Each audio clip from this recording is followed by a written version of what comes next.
Welcome to Cinepic.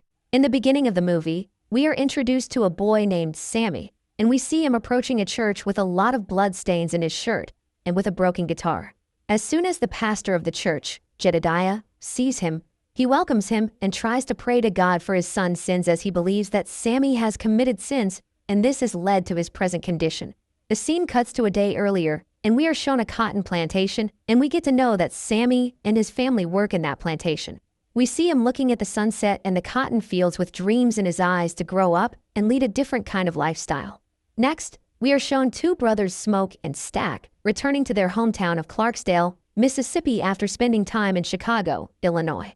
They have amassed a considerable sum of money working for the mob there, and make a deal with a local Clarksdale landowner named Hogwood to purchase an abandoned sawmill and turn it into a juke joint.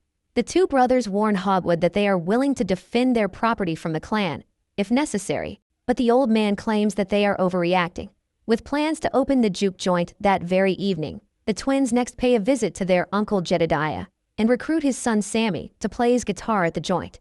Jedediah does not approve, but Sammy goes along, promising to return for the Sunday service the next morning. During the journey, Sammy asks the brothers more about life in Chicago, to which they reply that it is the same as Mississippi, but only with taller buildings. This upsets Sammy as he had high hopes about that city and had long wished to go there. At the end of the trip, the trio retrieve a truck full of Irish beer and Italian wine, which they had stolen and hid before their rendezvous with Sammy. This shows us that the brothers have already committed the sin of stealing from others. Smoke expresses his wish to open the joint the next week as a lot of preparation needs to be made, but Stack insists that they had to open it that very night, giving the justification that such a beautiful day is ideal for people to gather and enjoy. Smoke agrees, and hence, in order to save time, they split up, with Smoke traveling to the city to buy necessities, and Stack and Sammy are given the task to recruit people to play music and to find a doorman for the joint. Stack takes their car and Sammy. During the ride, Sammy plays a tune for his cousin, and Stack is very impressed by his talent. Sammy asks him about his childhood, but Stack reveals that his father used to beat him brutally without any reason. One day his father had knocked him out, but upon waking up, he saw Smoke burying the dead body of his father. Their journey takes them to the local train station, where they recruit local musician Delta Slim. During this time, Sammy is intrigued by a married woman named Pearline, whom he invites to the joint. Stack gets into a tight spot when a former lover of his, named Mary, confronts him. Though now married, she confesses that she still has feelings for him and expresses her disappointment as Stack had ghosted her without a reason and never came back. Stack shows no signs of remorse and instead asks her to leave. But when Mary informs him about her mother's death, he is shocked by the news. Following these events, the three men head out into the cotton fields to recruit a man named Cornbread to be their doorman for the evening. He denies his services at first, but upon some encouragement from his wife, he agrees to do the job. Meanwhile, Smoke takes the truck into town, where he makes a deal with local Chinese grocers, Grace and Bo Chow, to supply food and to paint a sign for the juke joint. He next pays a visit to his estranged lover, Annie. After paying his respects to their deceased daughter, he returns Annie a mojo bag which she gave to him years ago for protection. After doing some hoodoo to strengthen its protective powers, Smoke asks Annie to come to the joint to help at the bar and to fry up catfish. She denies at first, but after Smoke opens up to her about his feelings, she eventually agrees, and the two share a tender moment before heading out. The scene shifts to a man named Remick, whose skin seems to burn, and he hurriedly comes under the shade of a small shack. He bangs the door relentlessly, and after some time a married couple, Bert and Joan, open the door and are surprised when they see a man claiming to be chased by Indians. The couple are armed and are suspicious of the man, but when the man offers them gold in return for shelter, they finally agree. This shows us how greedy the couple are.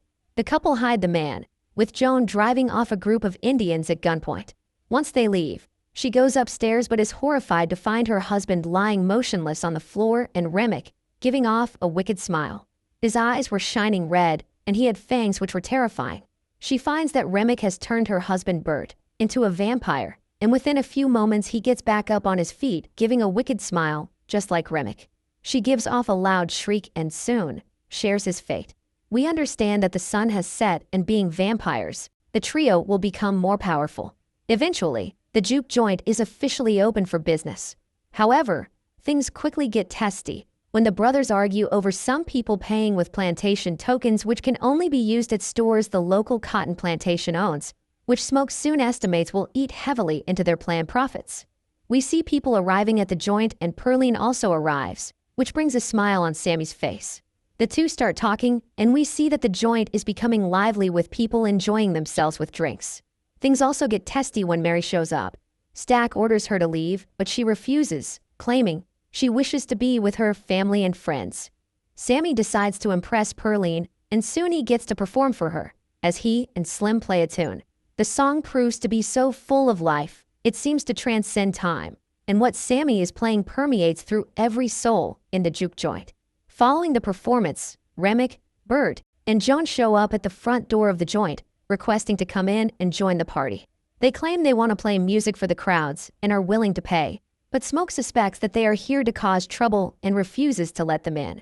Here we get to understand that unless the vampires are invited in, they cannot enter someone else's property. After ending the performance, Sammy and Pearline lock themselves inside the room and make love passionately.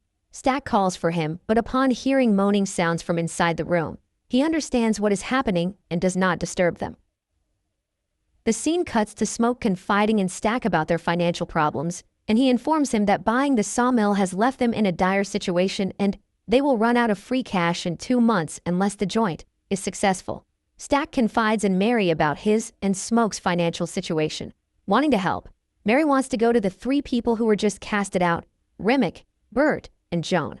Stack shows his disapproval, but Mary insists on getting the money from them to help Stack and Smoke. Seeing her stubbornness, he hands her a gun. Mary goes to talk to the 3 who have not gone far. They show her some strange gold coins, but when Remick reveals what he is, she gets frightened and takes out her gun. She asks them to leave the venue and turns around to get back to the joint, but is also turned into a vampire by Remick. Mary then returns to the joint and asks Cornbread to allow her inside, and an unsuspecting Cornbread invites her in. She then seduces Stack with a dance and pulls him into a side room. They start to make love, and even though Stack sees her drooling, he does not object. This is when she promptly bites his neck, making him bleed out. Smoke calls for Stack for some work-related matters, but upon getting no answers, he goes to the room and opens the door. He is shocked at the sight of him lying in a pool of blood and Mary biting his neck. He immediately takes out his weapons and shoots at her. She falls to the ground, but after a few seconds, gets back up on her feet. She smiles, and with her glowing eyes looks at Smoke and threatens him that she and her new friends are going to kill everyone present at the venue, and laughingly rushes out of the building. Smoke tries to save his brother, but Stack's wounds are too severe, and after a few moments, he takes his last breath. Following these events, they lock Stack's body in the storage room and stop the festivities, telling the guests to leave. Everyone leaves the venue without knowing the danger that lies ahead. Grace insists on heading home, and Bo Chow also heads out to start up his family's car. During this time, Slim had taken over door duties from Cornbread, who went out to take a leak. While taking a leak, he hears distant murmuring and gets frightened. We understand that he had also fallen into the traps set by the vampires, and they have successfully hunted him down. Cornbread soon reappears, but asks to be let in. The others find this to be strange behavior and refuse. When Cornbread asks for his payment, Smoke hands the money through the open doorway. But Cornbread grabs his hand and tries to bite, but before Cornbread can do so, Smoke shoots the man. Upon seeing him still moving, those inside the joint lock the front door. Suddenly, Stack's voice is heard from the storeroom, demanding to be let out. Annie cautions Smoke not to, but Stack bursts through the door. She then throws some water with garlic on him, scalding Stack and sending him rushing out the front door. Understanding the seriousness of the threat, they seek Annie's advice and she asks them to gather garlic, wood, and silver. She adds that although she had never come face to face with such monsters, she has heard stories about them. She tells the group that they need to wait till sunrise as vampires cannot come out during daytime, as it will lead to them burning to death. It is soon revealed that Remick has turned all those who left the joint some time ago into vampires, along with Bo. Remick claims that he is mainly there to claim Sammy, and that his musical skills may be able to help him connect to something he has been searching for. He also tries to entice the others, claiming that becoming vampires will give them a connection and a belonging that the living world denies them. Smoke is adamant that those inside will not hand over Sammy, and Grace grows frightened when her turned husband claims he is willing to turn their daughter Lisa. Following the talk, Smoke believes that if they kill Remick, everyone else, including Stack, will be saved. However, Annie reveals it does not work that way. Anyone who is turned must be killed by sunlight or a stake through the heart. The goal becomes to hold out until dawn, but Remick and his followers begin to make horrifying sounds, eventually causing Grace to snap and demand they come in and get them. Those inside do what they can to fend off the vampires, but soon Grace, Pearline, and Annie fall. Before Annie can be turned, an emotional Smoke stakes her as per her pleading. In a valiant move, Slim sacrifices himself, so Smoke can escape with Sammy, only for the two to be confronted by Remick and Stack. Smoke attempts to deal with his brother, while Remick follows Sammy outside, attempting to turn him. Sammy does what he can to fight off the evil creature, eventually breaking his guitar over Remick's head, with a silver portion of it cutting into his head. This causes all the other vampires to scream in pain, and we understand that the creatures share a physical connection. On the other hand, the battle continues between Smoke and Stack. Although Stack is a vampire, but Smoke, being a seasoned soldier, uses his skills to outmaneuver his brother and hold a wooden stake near his heart.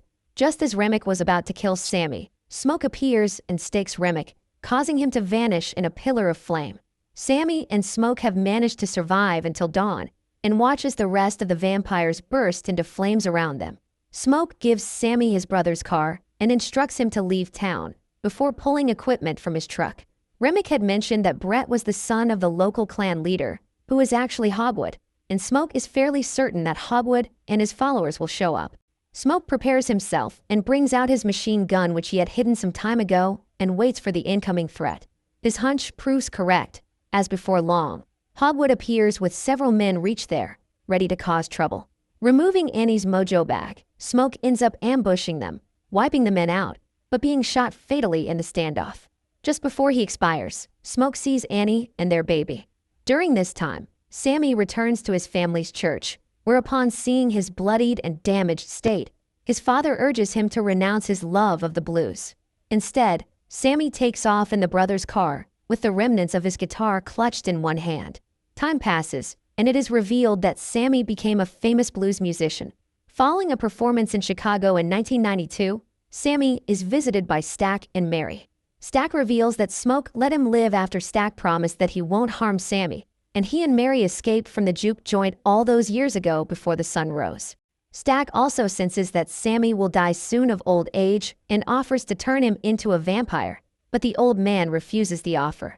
Stack also confesses that they have been following his career over the years and would like to hear something from the old days. Sammy gives in to their request, pulls out his restored guitar, and plays for them. In a final parting moment, Sammy confesses that although he still has nightmares about that evening, up until the sun set, it was the best day of his life. Stack agrees, as it was the last time he saw his brother and the sun, and confesses that it was the only time he felt truly free. If you like this recap, please hit the subscribe button, turn on the bell notifications, and like this video. Please also check out the other videos on this channel.